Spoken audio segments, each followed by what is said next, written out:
Dear friends, आइए आज हम जानते हैं एक ऐसे पौधे के बारे में जो आपको हॉस्पिटल जाने से रोक सकता है, जो आपका ऑपरेशन होने से बचा सकता है। यानी एक ऐसा पौधा जो आपकी हेल्थ के साथ साथ लाखों का मेडिकल बिल बचाने वाला पौधा है, और वो पौधा है पत्थर चट्टे का पौधा। तो क्यों ना फ्रेंड्स, आप भी इसे अपने घर लगाइए, और वो भी बड़ी आसानी से।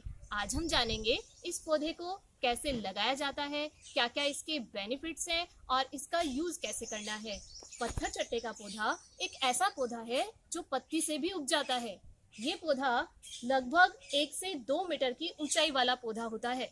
इस पौधे की पहचान आप इसकी पत्तियों से कर सकते हैं। इसकी पत्तियों के ऊपर ग्रूव्स प्रेजेंट होती है, और ये पत्तियां जब झड़ के गिर जाती हैं तो इन्हीं पत्तियों से नए पौधे निकल आते हैं। जैसे आपको कुछ नए पौधे इसके अंदर दिखाई भी दे रहे हैं।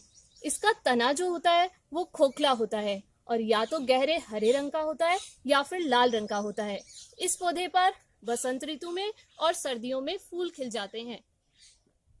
डियर फ्रेंड्स, पत्थर चट्टा, जिसे भस्म पथरी, पाषाण भेदी व पर्णपुटी के नाम से जाना जाता है, यानी एक ऐसा पौधा जो पथरी को भस्म कर देता है, पत्थर को भी तोड़ने की क्षमता रखने वाले इस पौधे का साइंटिफिक नेम ब्रायोफिल्लम पिन्नेटम होता है, जो कि क्रैसुलेसी फैमिली का प्लांट है। फ्रेंड्स, आइए अब हम जानते हैं इसके कुछ बेनिफिट्स के बारे में। इसका सबसे बेस्ट बेनिफिट जो आप सबको पता है कि ये स्टोन को रिमूव करता है। हमारी बॉडी के अंदर जो पथरी बन जाती है उस पथरी को ये हटा देता है। फ्रेंड्स, आपको पहले ये पता होना चाहिए कि बॉडी के अंदर स्टोन का फॉर्मेशन होता कैसे है।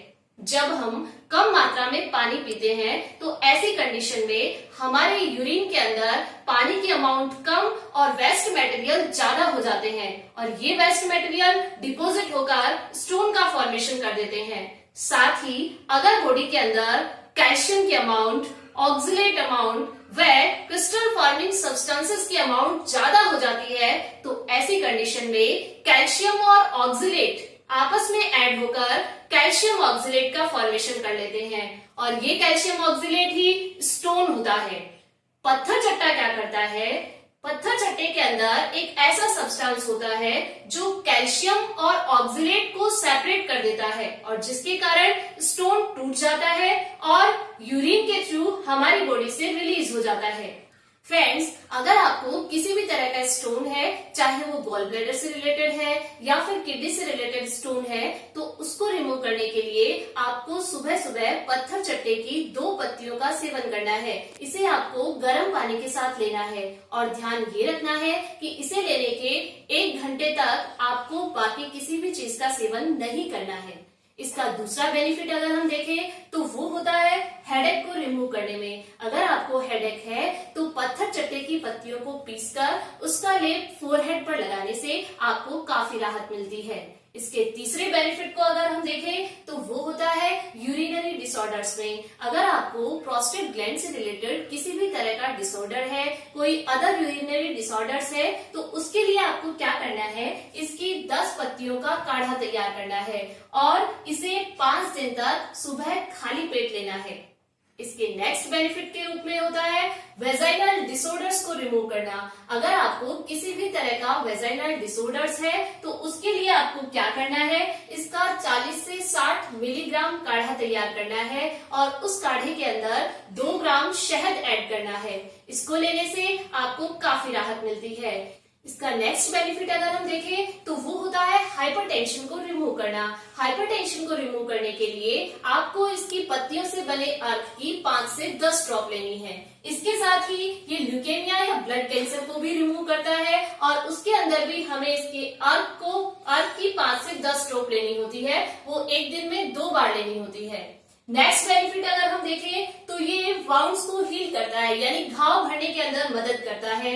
घाव भरने के लिए आपको कैसे यूज करना है, इसकी पत्तियों को गर्म करके उसका पेस्ट तैयार करना है, और उस पेस्ट को जहां पर भी घाव है वहां पर लगा देने से काफी राहत मिलती है। इसके साथ ही अगर आपकी स्किन के ऊपर कोई फुंसी है या अदर कोई स्किन के ऊपर निशान है तो उसको रिमूव करने में भी ये हेल्प करता है। इसके अलावा आपकी आई के अंदर कोई पेन है तो उस कंडीशन में पत्थर चट्टा की पत्तियों का जूस तैयार करके उसे आंखों के चारों ओर लगाने से आपको काफी राहत मिलती है। आंख के अंदर जो व्हाइट पार्ट होता है उसके अंदर अगर किसी भी तरह का पेन होता है तो उसको रिमूव करने में ये हेल्प करता है। इसके अलावा अगर आपको ब्लीडिंग डायरिया है तो ऐसी कंडीशन में आपको क्या करना है, इसका 3 से 6 ग्राम जूस तैयार करना है, उसके अंदर चुटकी भर जीरा डालना है और साथ ही आधा चम्मच उसके अंदर आप घी डाल दीजिए, देशी घी, और इसका सेवन करने से आपको डायरिया के अंदर काफी राहत मिलती है। फ्रेंड्स, पत्थर चट्टे की तासीर सामान्य होती है, इसलिए आप इसे किसी भी मौसम में ले सकते हैं। ये आपके शरीर की गर्मी को कम करके ठंडक पहुंचाता है। इसके अदर बेनिफिट्स के रूप में अगर हम देखें तो इसके अंदर एंटीवायरल और एंटीबैक्टीरियल कैपेसिटी होने के कारण ट्रेडिशनल रूप से इसका यूज मुंह को साफ करने में और अगर दांत के अंदर किसी भी तरह का दर्द है तो उसको रिमूव करने के लिए काम में लिया जाता है। इसके अलावा इसे कान के दर्द और सिर की रूसी मिटाने के लिए भी काम में लिया जाता है। फ्रेंड्स, आपने इसके कई सारे बेनिफिट्स तो देख लिए, लेकिन कुछ प्रिकॉशंस का भी आपको ध्यान रखना है। अगर आप किसी डॉक्टर की टैबलेट ले रहे हैं तो ऐसी कंडीशन में अगर आप पत्थर चट्टे का यूज करते हैं तो उस टैबलेट का बहुत ज्यादा या बहुत कम असर हो सकता है, इसलिए आपको डॉक्टर से कंसल्ट करने के बाद ही इसे लेना चाहिए। इसके अलावा प्रेगनेंसी के दौरान भी इसका यूज करने से पहले डॉक्टर से जरूर कंसल्ट कर लें। इसका अत्यधिक सेवन नुकसानदायक हो सकता है। आइए फ्रेंड्स, अब हम जानते हैं कि पत्थर चट्टे के पौधे को लगाया कैसे जाता है। पत्थर चट्टे का पौधा किसी भी मौसम में लगाया जा सकता है, लेकिन बारिश का मौसम इसे लगाने के लिए बेस्ट होता है। ये एक सदाबहार पौधा है जो इंडिया में सब जगह पाया जाता है। इसे आप कटिंग के थ्रू भी लगा सकते हैं या फिर इसे पत्ती से भी आप लगा सकते हैं। ये एक ऐसा पौधा है जो पत्ती से भी ग्रो कर जाता है। पत्ती के अंदर जो ग्रूव वाला पार्ट होता है, यहाँ से न्यू प्लांट्स बनना स्टार्ट हो जाते हैं। इसे आप बलुई मिट्टी के अंदर आसानी से लगा सकते हैं। इसे लगाने के लिए आपको इस तरह से लीव्स को रख देना है और मिट्टी के अंदर दबा देना है। कुछ टाइम पीरियड बाद इसकी साइड वाली जो ग्रूव्स हैं उनसे न्यू ग्रोथ होना स्टार्ट हो जाता है। ये एक ऐसा पौधा है जिसे ज्यादा पानी की जरूरत नहीं होती है। इसे आप 2-3 दिन बाद या वीक में 1 दिन भी पानी दे सकते हैं, यानी इस पौधे की भी आपको ज्यादा केयर करने की जरूरत नहीं है। 15-20 दिन बाद इसकी ग्रोथ स्टार्ट हो जाती है।